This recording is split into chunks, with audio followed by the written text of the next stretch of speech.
Hello friends, आज की video आप सभी के लिए बहुत इंपॉर्टेंट होने वाली है। अगर आपने किसी भी प्रॉपर्टी में इन्वेस्टमेंट ऑलरेडी कर रखा है या प्रॉपर्टी में इन्वेस्ट करने वाले हो। जी हाँ गाइस, गवर्नमेंट की तरफ से अगर आप कोई भी प्रॉपर्टी परचेज करते हो और उसकी वैल्यू 50 लाख से ज्यादा होती है तो उस केस में सेक्शन 194 आईए के अंदर आपको टीडीएस जमा कराना पड़ता है।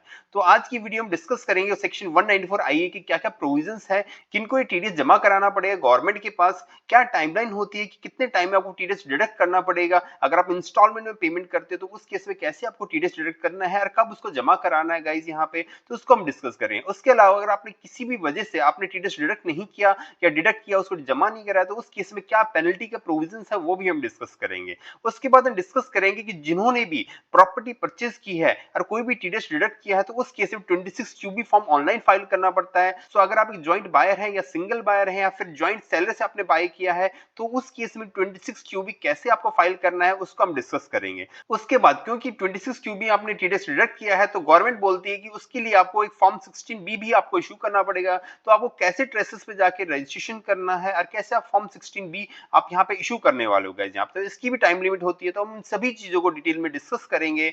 बिफोर स्टार्टिंग दिस वीडियो, अगर आप चैनल पे नए हैं तो चैनल को जरूर सब्सक्राइब कर लेना, बेल आइकन क्लिक कर देना। अगर आपको वीडियो अच्छी लगे, इन्फॉर्मेटिव लगे तो इस वीडियो को जरूर लाइक करना गाइस, इससे हमें मोटिवेशन मिलता है आपके लिए नई वीडियोस लाने के लिए। अगर आपको कोई भी फ्रेंड रिलेटिव अगर कोई प्रॉपर्टी में इन्वेस्ट करने वाला है या कर चुका है तो उसके साथ ये वीडियो जरूर शेयर करना ताकि वो टीडीएस के नॉन कंप्लायंस से बच सके और अपनी पेनल्टीज को बचा सके गाइस यहाँ पे। तो वीडियो बहुत इंफॉर्मेटिव है, वीडियो को जरूर लास्ट तक देखना, मैं सभी चीजों को डिटेल में डिस्कस करूंगा। अगर आपको 26 क्यूबी से रिलेटेड कोई भी सर्विस चाहिए या फॉर्म 16 बी इशू कराना है तो उस केस में आप स्क्रीन पे दिए हुए नंबर पर आप कांटेक्ट कर सकते हैं। Let's start the video guys. सबसे पहले हम समझते हैं सेक्शन 194 आईए क्या बोलता है गाइस, इसमें कंडीशंस क्या है, कौन से प्रोविजंस एप्लीकेबल हैं। सो गाइस यहाँ सबसे पहले लिखा गया कि एवरी ट्रांसफरी मींस ट्रांसफरी कौन है, जो कोई भी प्रॉपर्टी परचेज करने वाला कोई भी बायर है तो उसके ऊपर ये लायबिलिटी डाली गई है कि वो जो भी पेमेंट करेगा उस पे टीडीएस डिडक्ट करेगा।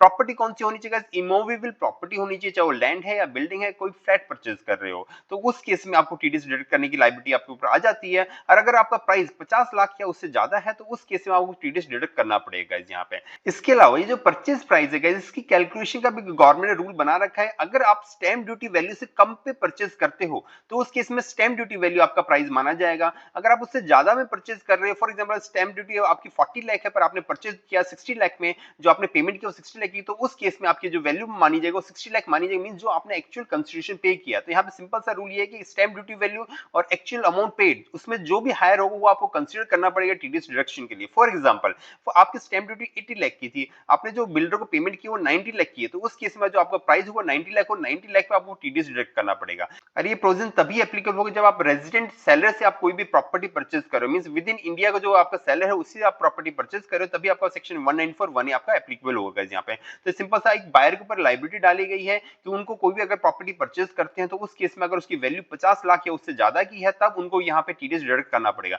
अब किस रेट से टीडीएस डिडक्ट करना है उसको डिस्कस कर लेते हैं। तो यहाँ टीडीएस का जो रेट प्रिस्क्राइब किया गया 1% का गाइस, यहाँ पे उसका एक एग्जांपल समझते हैं। फॉर एग्जांपल आपकी स्टैंप ड्यूटी वैल्यू 80 लाख थी, आपने जो परचेज करने के लिए जो प्राइस पे किया वो 90 लाख पे किया है, तो आपकी जो कंसिडरेशन की जो वैल्यू मानी जाएगी वो 90 लाख मानी जाएगी, मींस इन दोनों में जो हायर होगा गाइस उसको आपको कंसिडरेशन के रूप में माना जाएगा, उस पर आपको 1% टीडीएस डिडक्ट करना है। तो इस केस में यहाँ पे 90,000 का टीडीएस बन जाता है जो कि एज अ परचेजर आपको डिडक्ट करना है। और आपको सेलर को कितनी पेमेंट करनी है, उससे 90,000 लेस करके 89 लाख 10,000 रुपीज की आपको बैलेंस पेमेंट आपको सेलर करनी है। वो पूरी 90 लाख नहीं करनी है गाइस यहाँ पे, क्योंकि आपकी प्रॉपर्टी 50 लाख से ज्यादा है तो उस केस में आपको 1% टीडीएस डिडक्ट करके गवर्नमेंट को जमा कराना है 26 क्यूबी के थ्रू। तो गाइस यहाँ पे सिंपल सा आपको 89 लाख 10,000 की आपको पेमेंट करनी है अपने बिल्डर को जो भी जहां से प्रॉपर्टी परचेज कर रहे हैं। और यहाँ पे काफी बार क्या था, बायर्स के थ्रू और सेलर्स के थ्रू काफी टैक्स प्लानिंग की जाती थी जिसकी वजह से टीडीएस डिडक्ट नहीं होता था गाइस यहाँ पे। तो पहले अगर आप कोई भी प्रॉपर्टी ज्वाइंटली बाय करते थे, फॉर एग्जांपल आपकी जो प्रॉपर्टी की वैल्यू 90 लाख, हस्बैंड वाइफ दोनों ने परचेज किया, 50% आपने शेयर में रखा प्रॉपर्टी है, तो उस केस में जो आपकी वैल्यू होती है 45 लाख होती थी गाइस यहाँ पे। इससे क्या होगा गाइस, आपकी जो प्रॉपर्टी की वैल्यू 45 लाख जो कि 50 लाख से कम हो गई है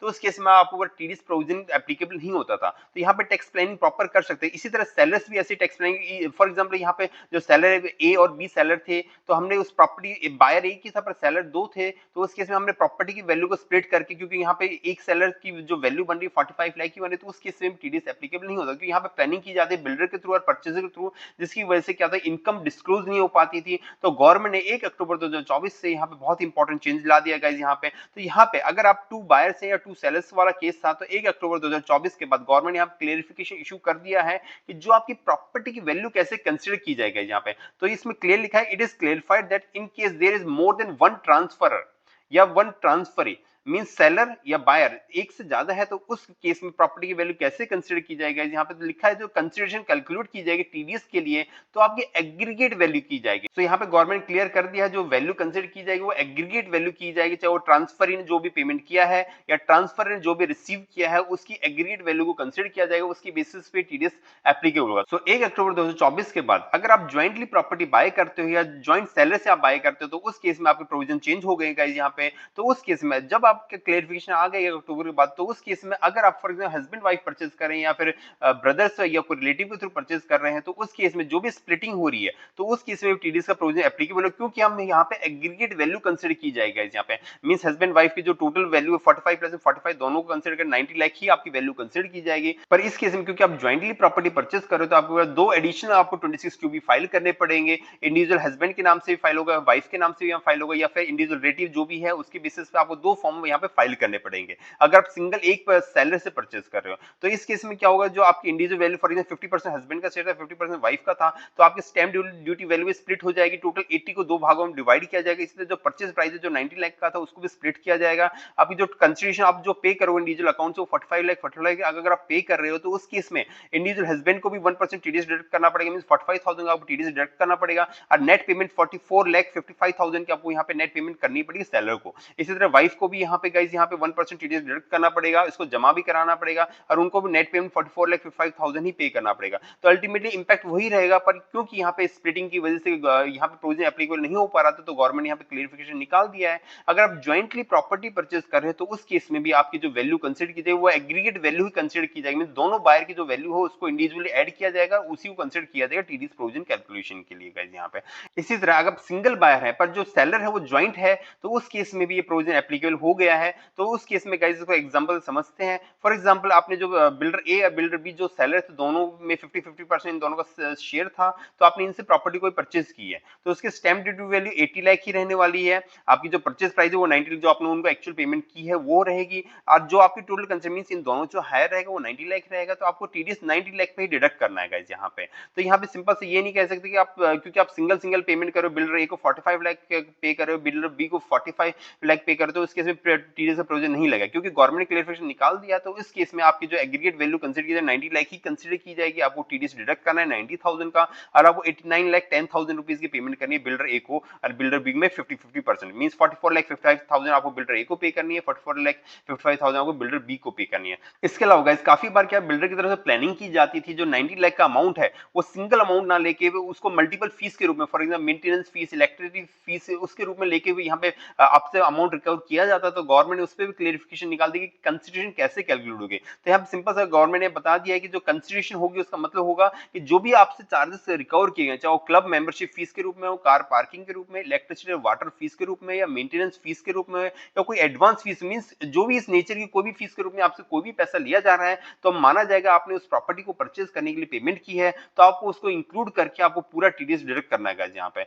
तो गाइस यहाँ पे सारी क्लियरिफिकेशन निकाल दे गवर्नमेंट ने कि कंसिडरेशन कैसे कैलकुलेट होगी और कैसे आपकी जो वैल्यू हो एग्रीगेट की जाएगी, उसके बेसिस पे यहाँ पे आपकी जो टीडीएस का प्रोविजन एप्लीकेबल होना है वो एप्लीकेबल होगा, आपको टीडीएस डिडक्ट करना है। सो अब तक हमने डिस्कस किया है कि गाइस कितना परसेंट आपको टीडीएस डिडक्ट करना है, प्रॉपर्टी की वैल्यू कैसे कंसीडर की जाएगी, अगर आप ज्वाइंटली बायर हैं या ज्वाइंट सेलर हैं तो उस केस में प्रॉपर्टी की वैल्यू कैसे कंसीडर की जाएगी गाइस यहाँ पे। So as per income tax आपको टीडीएस डिडक्ट करने के कुछ प्रोविजन है गाइस यहाँ पे। तो आपको टीडीएस कब डिडक्ट करना है, या तो आप कोई पेमेंट कर रहे हो या आप बिल्डर के अकाउंट में कोई क्रेडिट एंट्री कर, मींस आप अपनी बुक्स में कोई एंट्री करे, तो उस केस में जो भी पहले या तो आपने पेमेंट की हो, आपने उस अकाउंट की एंट्री में कुछ क्रेडिट किया हो, तो उसमें जो पहले है तो उस टाइम पे आपको टीडीएस डिडक्ट करना है। उसका एग्जांपल समझते हैं। अगर फॉर एग्जांपल आपने इंस्टॉलमेंट में कोई भी पेमेंट की है, आपकी जो वैल्यू 90 लाख है उसको आपने 3 इंस्टॉलमेंट आपने पे किया, 20%, 60%, 20%, आपकी जो वैल्यू है डिवाइड होगी 18 लाख, 54 लाख, 18 लाख। तो उस केस में फॉर एग्जांपल आपने जनवरी 25 में आपको कोई पेमेंट की, तो आपको 18,000 का टीडीएस, जैसे आप 18 लाख पे करते हो 20% जो बनता है टोटल वैल्यू का, तो उसके लिए आपको 1% टीडीएस डिडक्ट करना पड़ेगा 18,000 रुपीज,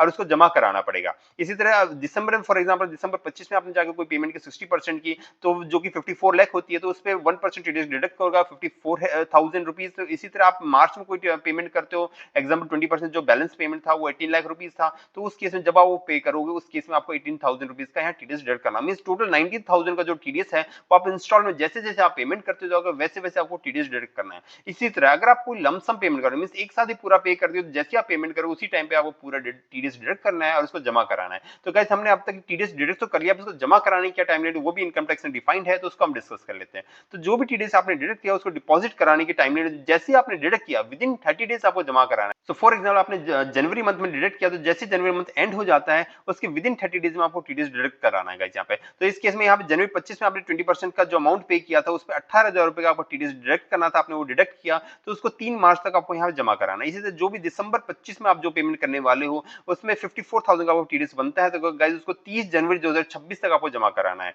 इसी तरह आपका अगर मार्च 26 में आपने कोई पेमेंट करनी थी 20% की, उस पर 18,000 का टीडीएस बनता था गाइस यहाँ पे, तो उसको 30 अप्रैल 2026 तक आपको जमा कराना है। मींस जिस मंथ में आपने कोई भी इंस्टॉलमेंट की पेमेंट की है उस मंथ के एंड से विद इन 30 डेज में आपको टीडीएस डिडक्ट करके जमा कराना है गवर्नमेंट को गाइस यहाँ पे। इसी तरह आप कोई भी लमसम अगर पेमेंट करते हो जैसे आपने पेमेंट की उस टाइम पे आपको टीडीएस डिडक्ट करना है। तो इस केस में फॉर एग्जांपल जनवरी में आपने पेमेंट की थी, तो जनवरी के एंड से 30 दिन आप कैलकुलेट कर लोगे तो 3 मार्च के आसपास आपकी डेट आएगी, तो उससे पहले आपको टीडीएस को जमा कराना है गाइस यहाँ पे। तो ये प्रोविजन से जो TDS deposit with in 30 days आपको यहाँ पे जमा कराना होता है गाइस यहाँ पे। उसके बाद बात करते हैं अगर आपने टीडीएस डिडक्ट नहीं किया या डिपॉजिट नहीं किया तो उस केस में क्या पेनल्टी के प्रोविजन है। तो गाइस यहाँ पे यहाँ पे क्लियरली डिफाइंड है कि अगर आपने 26 क्यूबी फाइल करना था वो फाइल नहीं किया, फॉर्म 16 फाइल करना था वो फाइल नहीं किया, तो 200 रुपीज पर डे, जितने दिन का आप डिले करोगे उतने रुपीज की आपको फीस पे करनी पड़ेगी यहाँ पे सेक्शन 234 ई के अंदर। इसी तरह आपने कोई टीडीएस डिडक्ट ही नहीं किया या डिडक्ट करने के बाद आपने जमा नहीं कराया तो उस केस में आपको इंटरेस्ट पे करना पड़ेगा। फॉर एग्जाम्पल आपने डिडक्ट तो कर लिया पर आपने जमा नहीं कराया, तो उसके क्योंकि हैवी लाइबिलिटी होगी क्योंकि आपने अपने पास पैसा रखा, तो उसके में डिपार्टमेंट आपसे 1.5% पर मंथ के हिसाब से आपसे इंटरेस्ट रिकवर करेगा जब भी आप जमा कराओगे। इसी तरह आपने डिडक्ट ही नहीं किया तो उसमें 1% पर मंथ के हिसाब से आपको टीडीएस रिकवर होगा, तो वो आपको जमा कराना पड़ेगा। इसी तरह आपने कोई भी फॉर्म था सबमिट नहीं किया, कोई स्टेटमेंट सबमिट करना था, तो उस केस में आपका पेनल्टी भी लग सकती है। ये फीस थी, ये इंटरेस्ट था, इसके अलावा पेनल्टी 10,000 से 1 लाख रुपीज तक की आपकी पेनल्टी हो सकती है यहाँ पे। इसी तरह अगर फॉर्म 16B, क्योंकि आपको 26 क्यूबी फाइल करने के बाद फॉर्म 16B भी इशू करना पड़ता है, तो as per government with in 15 days आपको यहाँ पे फॉर्म 16B इशू करना पड़ता है। अगर आप इशू नहीं करते उस केस में 100 रुपीज पर डे की आपको यहाँ पे पेनल्टी पे करनी। सो गाइस यहाँ पे काफी ह्यूज पेनल्टी है, तो अगर आप कोई भी प्रॉपर्टी परचेस करने जा रहे हैं तो उसका टाइमली कंप्लाइंस करना। अगर आप हमारी कंसल्टेंसी सर्विस लेना चाहते हैं तो स्क्रीन पे नंबर पे आप कांटेक्ट कर सकते हैं गाइस यहाँ पे। सो गाइस अब बात कर लेते हैं कि 26 क्यूबी फॉर्म कैसे आपको फाइल करना है, कैसे आपको जो टीडीएस आपने डिडक्ट किया वो कैसे जमा कराना है। तो आपको सिंपल से अपने इनकम टैक्स पोर्टल पे लॉगिन करना है। लॉगिन करने के बाद आपको यहाँ पे ई फाइलिंग ऑप्शन में जाना है गाइस, यहाँ पे ई पे टैक्स पे आप जाएंगे गाइस। यहाँ पे जैसे ई पे टैक्स पे जाएंगे आपके पास ये विंडो ओपन होकर आ जाएगी। उस केस में अगर मैं पहले भी कभी प्रॉपर्टी परचेज की उसको कोई टीडीएस डिडक्ट किया तो वो आपको यहाँ पे दिखने लगेगा या पेमेंट हिस्ट्री में आप जाके देख सकते हैं। इसके बाद जो भी न्यू पेमेंट करनी है आपको सिंपल सा न्यू पेमेंट आपको क्लिक करना है। उसके बाद गाइस यहाँ पे मल्टीपल फॉर्म्स आ जाएंगे, उसमें से आपको 26 क्यूबी वाला फॉर्म पे आप सिलेक्ट करना है जिसमें आपने टीडीएस डिडक्ट किया कोई भी प्रॉपर्टी परचेज करने पे। आप यहाँ सिंपल सा प्रोसीड करना है। प्रोसीड करने के बाद गाइस यहाँ पे आपको यहाँ सिंपल सिलेक्ट करना है residential status of seller, means जिसने प्रॉपर्टी आपको बेची है उसका रेजिडेंशियल, तो उसे रेजिडेंस सिलेक्ट करना है आपको सिंपल सा। उसके बाद जो बायर है उसकी डिटेल यहाँ पे ऑटोमेटिक आ जाएगा यहाँ पे, क्योंकि यहाँ पे अपनी डिटेल जो आपने प्रोफाइल में अपडेट कर रखी थी इनकम टैक्स से, तो ऑटोमेटिक यहाँ पे फेच कर ली, तो आपका एड्रेस उसको वेरीफाई कर लेना है। उसके बाद आपको सिंपल से यहाँ पे डिक्लेयर करना है कि जो प्रॉपर्टी आप परचेज करो वो ज्वाइंटली परचेज करो या सिंगल बायर हो। तो अगर ज्वाइंटली परचेज हो उसके से आपको यस करना है, पर यहाँ पर आपको इंडिविजुअली और इंडिविजुअली जो फॉर एग्जाम्पल हस्बैंड और वाइफ दोनों ज्वाइंटली परचेज की, तो पहले आपको हस्बैंड का 26 क्यूबी फाइल करना पड़ेगा, उसके बाद आपको वाइफ का 26 क्यूबी फाइल करना पड़ेगा। तो अब यहाँ पे यस करोगे उस केस में ज्वाइंट परचेज में। अगर आप सिंगल वन बायर है तो उस केस में आपको नो करके यहाँ पे प्रोसीड करना है। जैसे आप कंटिन्यू करोगे उसके बाद आपसे सेलर की डिटेल मांगी जाएगी, सेलर का पैन नंबर डालना है, उसका पैन नंबर को कंफर्म करना है। उसके बाद कोई आधार कार्ड है तो आधार कार्ड को डालना पड़ेगा, कंपनी के आधार कार्ड एप्लीकेबल नहीं होता तो आपको वो नहीं डालना है। अगर आप इंडिविजुअल सेलर से परचेज कर दो उसके समय उनका आधार कार्ड भी आपको यहाँ पे डालना पड़ेगा। उसके बाद आप सिंपल सा आपको सेलर का एड्रेस डालना है, जहाँ पे एड्रेस आपका रजिस्टर था जो सेलर है उसका एड्रेस जहाँ का उसका फोन नंबर डालोगे तो सिंपल सा यहाँ पे पूछा जाएगा कि जो सेलर है वो ज्वाइंटली सेल कर रहे हैं या कोई सिंगल सेलर है, तो उसके इसमें आपको नो करना है। अगर ज्वाइंट सेलर है तो उसके इसमें यस करके आपको सिंपल सा यहाँ पे कंटिन्यू पे क्लिक करना है। उसके बाद आपको सिंपल सा अपनी प्रॉपर्टी की डिटेल डालनी है कि आप कौन सी प्रॉपर्टी परचेज करो, लैंड परचेज करो या बिल्डिंग परचेज करो। बिल्डिंग के केस में आपको कोई शॉप परचेज करो, अपार्टमेंट परचेज करो, फ्लैट या बंगलो कुछ भी परचेज करो, तो आपको यहाँ सिंपल से सिलेक्ट करना है। उसके बाद आपको उस प्रॉपर्टी का एड्रेस डालना है कि वो प्रॉपर्टी आपने कहाँ परचेज की है गाइस यहाँ पे। तो आपको सिंपल से एड्रेस डालना है, उसका कौन सी सिटी है, कौन सा पिन कोड है, पोस्ट ऑफिस, वो सब चीज सिलेक्ट करना है। उसके उसके बाद आपको डालना है डेट ऑफ एग्रीमेंट कि किस दिन आपने एग्रीमेंट किया था, क्या वो डेट आपको सिलेक्ट करनी है, कितनी वैल्यू पे आपने एग्रीमेंट किया था वो आपको यहाँ सिलेक्ट करना है, कितनी आपने पेमेंट की, कब आपने पेमेंट की, क्योंकि इसी बेसिस पे आपका टीडीएस कैलकुलेट होने वाला है। तो उसकी पेमेंट की डेट डालनी है, किस दिन आपने पेमेंट किया, किस दिन आपने टीडीएस डिडक्ट किया, क्योंकि जिस दिन आप पेमेंट करनी है उसी दिन आपको टीडीएस डिडक्ट करना है। उसके बाद सिंपल सा आपको पेमेंट का ऑप्शन सिलेक्ट करना है कि आप इंस्टॉलमेंट पेमेंट कर रहे हो या लमसम पेमेंट कर रहे हो। उसके बाद अगर आप इंस्टॉलमेंट पे कर रहे हो तो आपको यहाँ सिंपल सेलेक्ट करना पड़ेगा ये आपकी लास्ट इंस्टॉलमेंट है या नहीं है। अगर आपकी लास्ट इंस्टॉलमेंट है तो उसके इसमें आपको प्रीवियस इंस्टॉलमेंट की डिटेल डालनी पड़ेगी जो भी है। उसके बाद अगर आप लमसम पेमेंट कर रहे हैं तो आपको सिंपल से यहाँ पे कितना अमाउंट आपने पे किया है। तो हमारे एग्जांपल में अगर हम बात करें तो हमने अगर 45 लाख मींस हस्बैंड वाइफ ने पार्शियली पे किया है तो उस केस में 45 लाख आपको यहाँ पे वैल्यू डालनी है। 45 वैल्यू की आपको स्टैंप ड्यूटी वैल्यू आपको सिलेक्ट करेंगे क्योंकि हमने जितनी स्टैंप ड्यूटी वैल्यू थी उसी पे आपने रजिस्टर कराया है तो ऑटोमेटिकली यहाँ पे आपका अमाउंट आ जाएगा जिस पे आपको टीडीएस डिडक्ट करना है। तो सिंपल सा आपको यहाँ पे 45,000 का टीडीएस यहाँ पे डिडक्ट करके यहाँ पे जमा कराना पड़ेगा गाइस। यहाँ पे अगर आपकी प्रॉपर्टी जो प्रोपोर्शनली आपने बाय की है तो उस केस में आप सिंपल सा कैलकुलेट हो जाएगा जो भी आपका अमाउंट है उसके बेसिस से जो भी आपकी डिटेल है वो यहाँ पे डालनी है। उसके बाद आपको सिंपल से यहाँ पे कंटिन्यू पे क्लिक करना है। उसके बाद जो भी आपका पेमेंट का ऑप्शन हो उसको सिलेक्ट करना है। पेमेंट करने के बाद आपके पास एक चालान जनरेट हो जाएगा जो कि चालान कम स्टेटमेंट होगा। आप बस 10 नंबर नहीं है तब भी आप ये जमा कर रहे हैं क्योंकि इसलिए कोई 10 नंबर की रिक्वायरमेंट नहीं होती है गाइस यहाँ पे। तो सिंपल सा स्टेटमेंट को आप उस बिल्डर के साथ शेयर करना है क्योंकि इसकी बेसिस पे वो आपको यहाँ पे कंसीडर करेगा कि आपने टीडीएस डिडक्ट कर लिया और जमा करा दिया गाइस यहाँ पे। तो जैसे आप टीडीएस जमा करा उसके कुछ दिन बाद आपको फॉर्म 16B भी इशू करना पड़ेगा। तो उसके लिए सिंपल सा आपको ट्रेसेस की वेबसाइट पे जाना है गाइस। यहाँ पे ट्रेसेस लॉगिन पे आप क्लिक करेंगे उसके बाद आपके पास ये स्क्रीन ओपन हो जाएगा। उसके बाद लॉगिन पे क्लिक यहाँ पे 3 ऑप्शन आते हैं डिडक्टर के रूप में, टैक्स पेयर के रूप में या पीओ के रूप में। तो आपको सिंपल सा टैक्स पेयर के रूप में आपको सिलेक्ट करना है। टैक्स पेयर के रूप में आप जैसे सिलेक्ट करेंगे उसके बाद आपको यहाँ पे अपनी पेन नंबर जो भी आपका रहेगा उसके बेसिस पे आपको लॉगिन करना है। आपका पासवर्ड जो भी आपको सेट करना पड़ेगा उसके बेसिस पे आपको यहाँ पे लॉगिन करना है। तो जैसे आप लॉगिन करेंगे उसके बाद आपको मैसेज आएगा उस पर सिंपल से आपको क्लिक करना है। उसके बाद प्रोसीड करना है। प्रोसीड करने के बाद क्योंकि आपने फॉर्म 16B की पहली बार रिक्वेस्ट करनी है गाइस उसके बाद ही आप डाउनलोड कर सकते हो। आप सिंपल सा डाउनलोड के ऑप्शन पे जाएंगे फॉर्म 16B पे आप क्लिक करेंगे गाइस। जैसे आप 16B पे क्लिक करेंगे उसके बाद आपको यहाँ पे कुछ डिटेल मांगेगी कौन सा फॉर्म आपको रिक्वेस्ट करना है। 26 QB आप सिलेक्ट करेंगे। असेसमेंट ईयर आप सिलेक्ट करेंगे क्योंकि जिस साल आपने टीडीएस डिडक्ट किया उसी साल का असेसमेंट ईयर आपको सिलेक्ट करना है। तो हम करंट असेसमेंट ईयर आप सिलेक्ट कर लेते हैं। उसके बाद जो आपने यहाँ पे जो फॉर्म जनरेट किया था उसमें एक्नॉलेजमेंट नंबर आता है उस एक्नॉलेजमेंट नंबर को आपको यहाँ पे डालना है। उसके बाद यहाँ पे पेन नंबर आपको यहाँ पे डालना है जिसका आपने सैलरी का टीडीएस डिडक्ट किया। उसके बाद आप प्रोसीड पे क्लिक करेंगे। जैसे आप प्रोसीड पे क्लिक करेंगे आपकी एक रिक्वेस्ट जनरेट हो जाएगी। कुछ दिन बाद आप यहाँ पे सिंपल सा रिक्वेस्ट डाउनलोड में जाएंगे। उसके बाद आप यहाँ पे व्यू ऑल में कर सकते हैं। आपको यहाँ पे आपका जो फॉर्म 16B है वो आपको दिखेगा। सिंपल सा क्लिक करेंगे उसे डाउनलोड करके आपको अपने सेलर को देना है जो भी आप जिसका आपने टीडीएस डिडक्ट किया था गाइस। तो सिंपल सा प्रोसेस था गाइस यहाँ पे। अगर आप इसके रिगार्डिंग कोई भी कंसल्टेंसी सर्विस लेना चाहते हैं तो स्क्रीन पे दिए नंबर पर आप कांटेक्ट कर सकते हैं।